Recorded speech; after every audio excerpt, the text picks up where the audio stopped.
মুসলমান কোরআন না শিখে মারা যেতে পারে না। লা তামুতুন্না ইল্লা ওয়া আনতুম মুসলিমিন। তোমরা মারা যেও না মুসলমান না হয়ে, তোমরা মারা যেও না কোরআন না শিখে। আপনাদের কারো মৃত্যুবরণ করা উচিত নয় কি না শিখে বলেন তো? কোরআন না শিখে।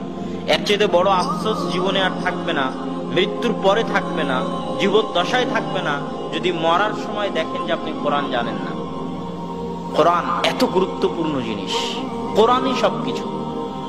কোরআনই হচ্ছে মুআজিজা। গত 1400 বছরে আর নবী আসেননি কেন? কোরআন আছে, এই জন্য নবীর প্রয়োজন নাই।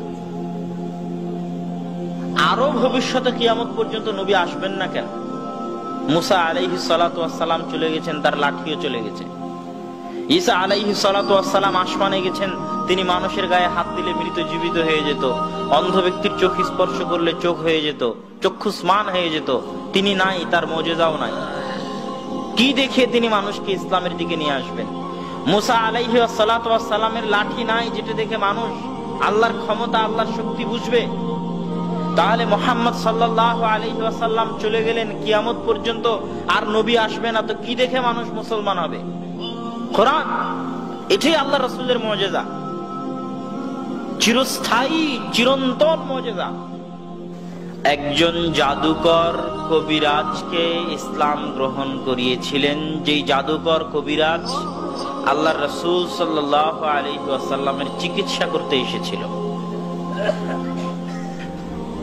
আল্লাহ সুবহানাহু ওয়া তাআলা মানুষকে সৃষ্টি করার যে ঘটনা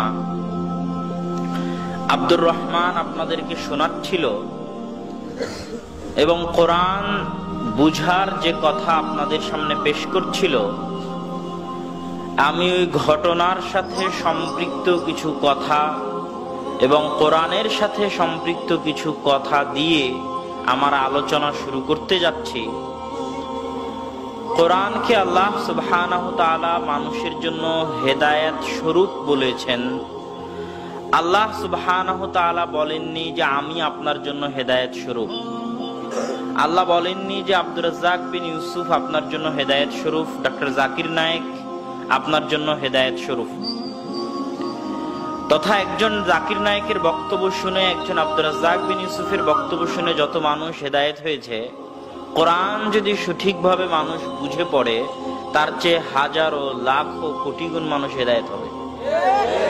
এই ক্ষমতা, এই শক্তি, এই পাওয়ার কোরআনের মধ্যে আছে। কিন্তু কোরআন বুঝার মতো অনুভূতি, কোরআন বুঝার মতো জ্ঞান মানুষের লাগবে, যেটা আমাদের সমাজে নাই। এরকম আধা ঘন্টার একটা বক্তব্য শোনা অনেক সহজ, এবং এরকম একটা প্রোগ্রামের আয়োজন করাও সহজ। ঠিক এরকম একটা মানববন্ধন, একটা মিছিল, একটা সমাবেশ, রাজপথে একটা সমাবেশের আয়োজন করা অনেক সহজ, কেননা ওটাতে আবেগের বহিঃপ্রকাশ থাকে, আর আবেগের বহিঃপ্রকাশ ঘটাতে বাঙালি খুব পছন্দ করে। কিন্তু এই যতক্ষণ ধরে আমি আপনাদের সামনে আলোচনা করতেছি, অন্য বক্তারা আলোচনা করতেছে, ততক্ষণ ধরে আপনাদের সবাইকে যদি আলিফ বা তা সা শেখানো হতো তো বেশি উপকার হতো। কিন্তু কেউ আলিফ বা তা সা শেখার জন্য মসজিদে যাবে না, কিন্তু বক্তব্য শোনার জন্য এখানে ঠিকই এসেছে।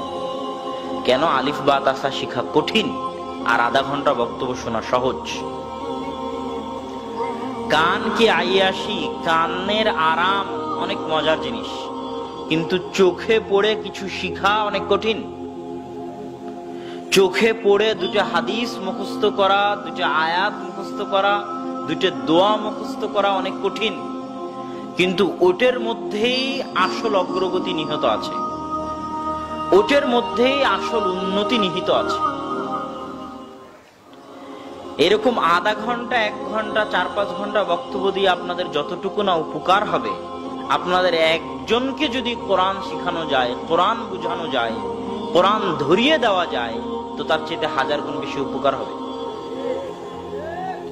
কিন্তু সমাজের মানুষ দেখবেন এই জিনিসটার গুরুত্ব বোঝে না, শিখার বেলায় কেউ নেই। ইবনু তাইমিয়া রাহিমাহুল্লাহ বলছেন যে মুসলিম উম্মার জন্য আরবি ভাষা শিক্ষা করা ফরজ। কেন ফরজ? কোরআন বুঝা ফরজ, আর কোরআন বুঝতে পারবে না আরবি না শিখলে। ডাক্তার হোক, ইঞ্জিনিয়ার হোক, এমপি হোক, মন্ত্রী হোক, ওকে কোরআন শিখে বুঝে তারপরে ডাক্তার হতে হবে। কোরআন শিখে বুঝে তারপরে ইঞ্জিনিয়ার হতে হবে। কোরআন শিখে বুঝে তারপরে এমপি মন্ত্রী হতে হবে। মুসলমান কোরআন না শিখে মারা যেতে পারে না। লা তামুতুন্না ইল্লা ওয়া আনতুম মুসলিমিন। তোমরা মারা যেও না মুসলমান না হয়ে, তোমরা মারা যেও না কোরআন না শিখে। আপনাদের কারো মৃত্যুবরণ করা উচিত নয় কি না শিখে বলেন তো? কোরআন না শিখে।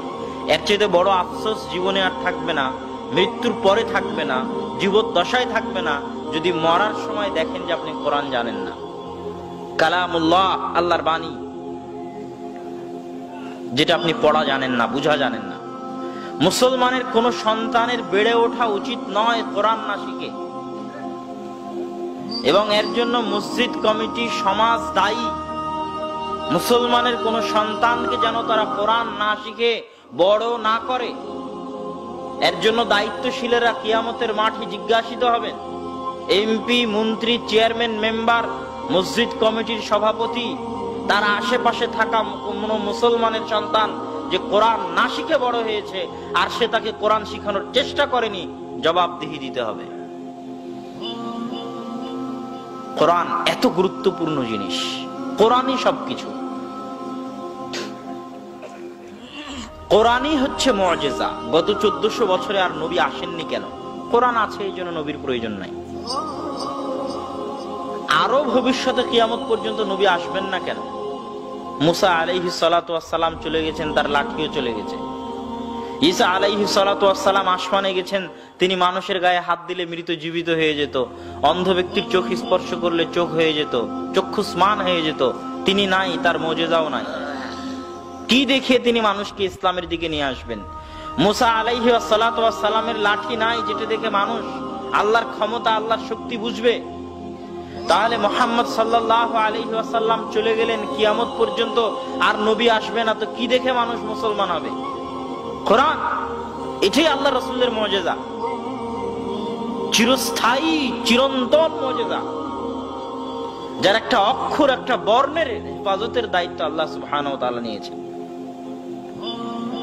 আমি ভালো না খারাপ এর জন্য সাক্ষীর দরকার আছে, অমুক সত্য বলছে না মিথ্যা বলছে এর জন্য সাক্ষীর দরকার আছে, কিন্তু কোরআন সত্য না মিথ্যার জন্য সাক্ষীর প্রয়োজন নাই।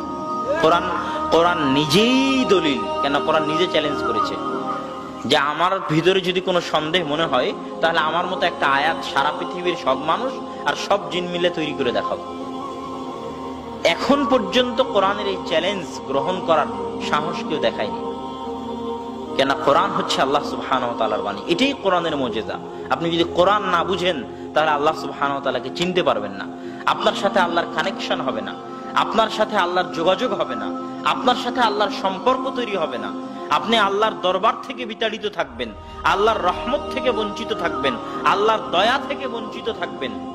ওই মানুষের জীবন জীবনই নয় যে মানুষের সকাল শুরু হয় না কোরআন দিয়ে, সে দিন শেষ হয় না কোরআন দিয়ে, দিন শুরু হয় না কোরআন দিয়ে, তার বেঁচে থাকার কুকুর শ্রীগালের বেঁচে থাকা সমান।